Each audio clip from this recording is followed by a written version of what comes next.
Hey everybody guys, so I don't care like what you guys are acting like, oh wait, they can do a chug, click. Okay, everyone just shut up in the comments. Sorry for saying that, but everyone just please shut up. Okay. So Overwatch 2 is coming out soon. To the point to where I have binge watched everything about Overwatch 2, like theories, speculation, the gameplay trailer, all that good stuff. And I have so many questions about it, guys, but here's the thing. Overwatch 2 is a continuation or expansion pack, I'm air quoting anybody, I can't see it, of the original Overwatch story. So, people in the comments that I've seen are extremely confused about what is going on, like why Null Sector is attacking city around the world, and how Talon is connected to all this. Who is Echo? Why is Sun coming out of retirement right now, other than prior to? And isn't Overwatch illegal now? I'm gonna answer all your questions and more on my take of what I think is going on right now. By the way, I know how to do this kind of stuff now, so let's do this.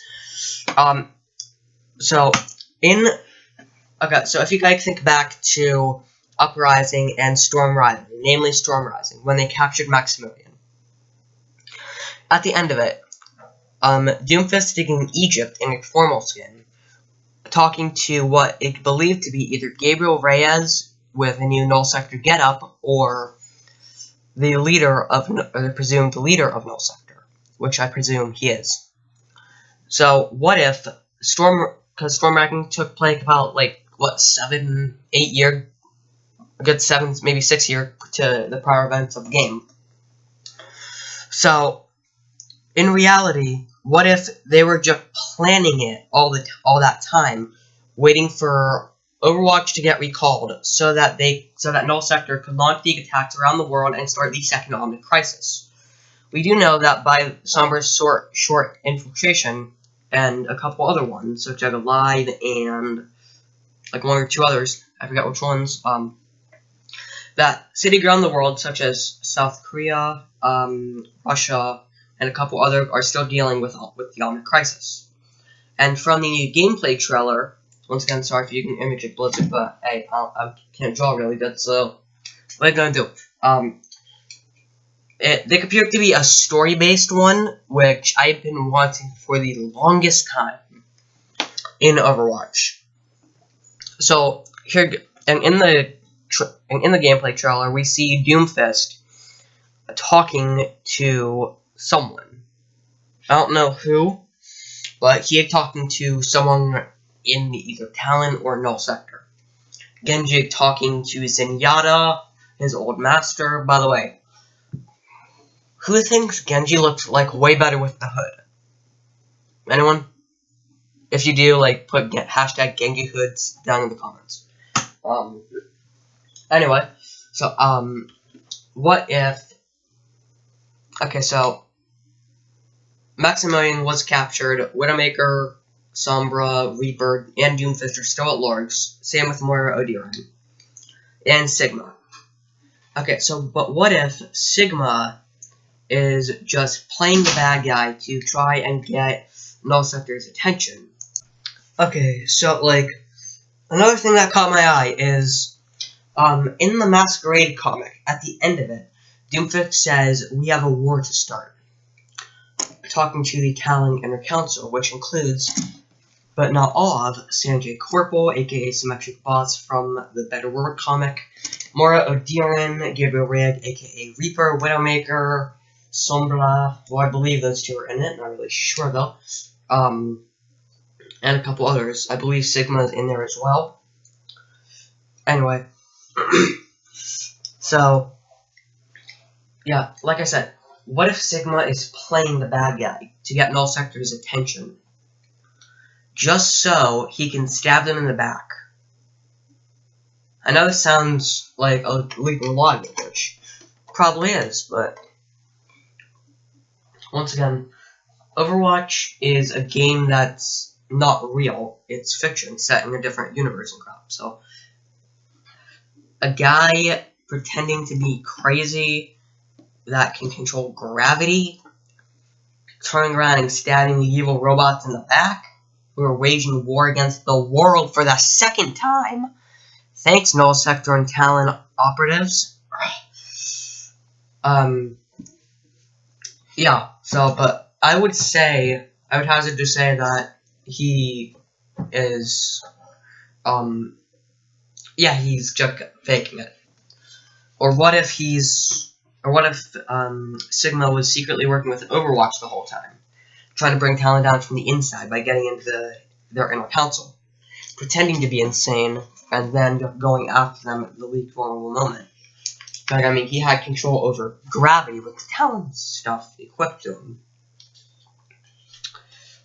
Although, I mean, this might work, but it might not. Oh no, I'm just speculating at this point. So, I got it. What if... Okay, back to my main theory after getting off track for like 20 minutes. So what if Doomfist recently got back from Egypt after telling the Null Sector leader to start the war for the second Omnic Crisis. And during the whole thing, Overwatch is going to be scattered so that Talon can regroup in their new base in Rialto, presuming it's not still taken over by Overwatch or destroyed, just so they can take the world over and rule it for themselves, kill all the Null Sector bots, and then rule the world, as Doomfist said in his comic. Well, a couple of dialogue interactions. And his cinematic short. God, I love that short. Anyway, so you guys know that giant Null Sector robot that almost killed May? It should have. I hate May so much. Yeah, what if that's a new boss where, like, multiple people have to team up to take it out? That is going to be a pain in the butt. Like, the biggest pain in my butt right now. Sorry, I'm writing something down. Okay, so I got it.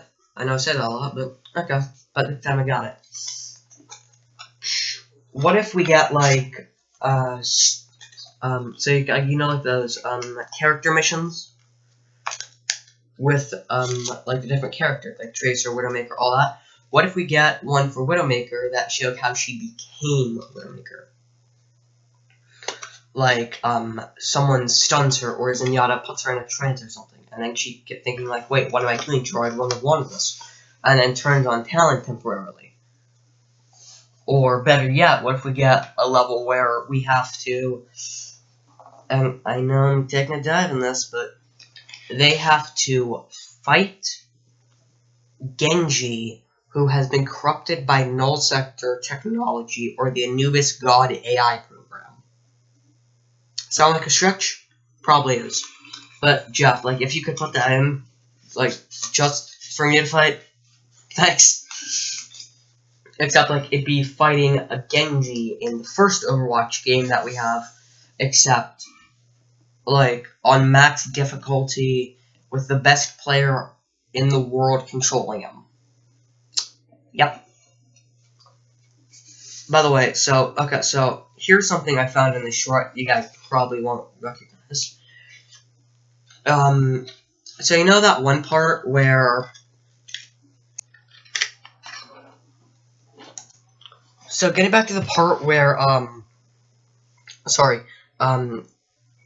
Doomfist is talking to somebody, and I said I didn't know who it was. Yeah, that's not entirely my fault.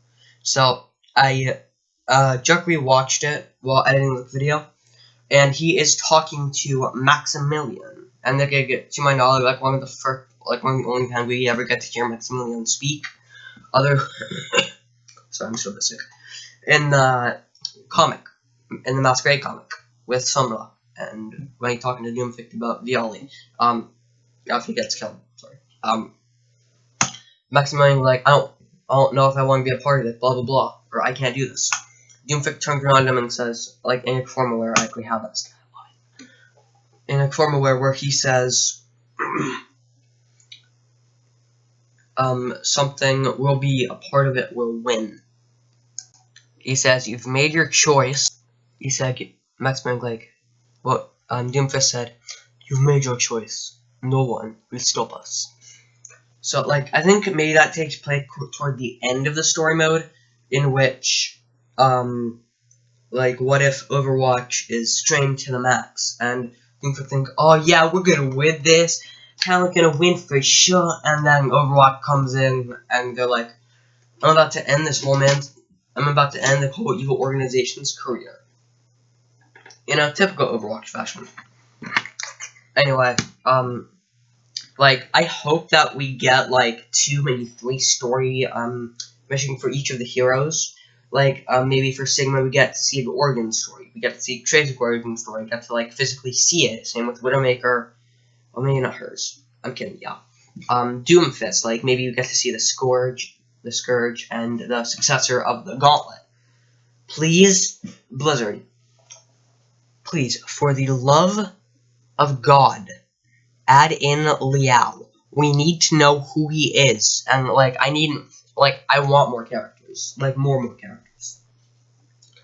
Like, so you guys remember this pic right here of the original Overwatch members? The Golden Age of Overwatch, and, this one right here. About the, poster when it first launched, about, like, the 100 different heroes that you could play as. We've got about, like, what, 31, 32? About? Yeah, including Sigma, I go about 32. Blizzard did say they were going to add a couple more before Overwatch 2. Like, I hope it does come out for Xbox One, and not just PC, because my PC sucks. I'm kidding it, but it does. Like, Xbox One, I'm more, like, familiar with the Xbox One controller than I am with the keyboard. And, like, yeah, I hope it comes out for, like, Xbox One, Switch, Wii U, you know, well, not Wii U, that sucks. Like, all that good stuff. Maybe, 3DS, if they can make it small enough. I hope they can. So, like, basically, Blizzard, what I'm saying, like, I think I'm taking a good shot at your game and, like, where it's gonna go. Quick video, like, over 12 minutes. I want that sweet, sweet ad revenue. I'm kidding. I was thinking of my second, third video I'm uploading today, so, yeah. Like, Blizzard, please, allow us to transfer our old accounts and stuff up by signing into it or something. Or, like, hit restore to old game. Then, like, it brings up the Overwatch, like, the first one. And it said, like, transfer to Overwatch 2, or whatever the title is going to be. If it not took Overwatch 2. And then we got to transfer all our skins, emotes, you know, like, all that good stuff, including, like, the level XP and stuff. Icons, but, like, in a new game. Like how we can do with Pokemon, like Pokemon and stuff. So,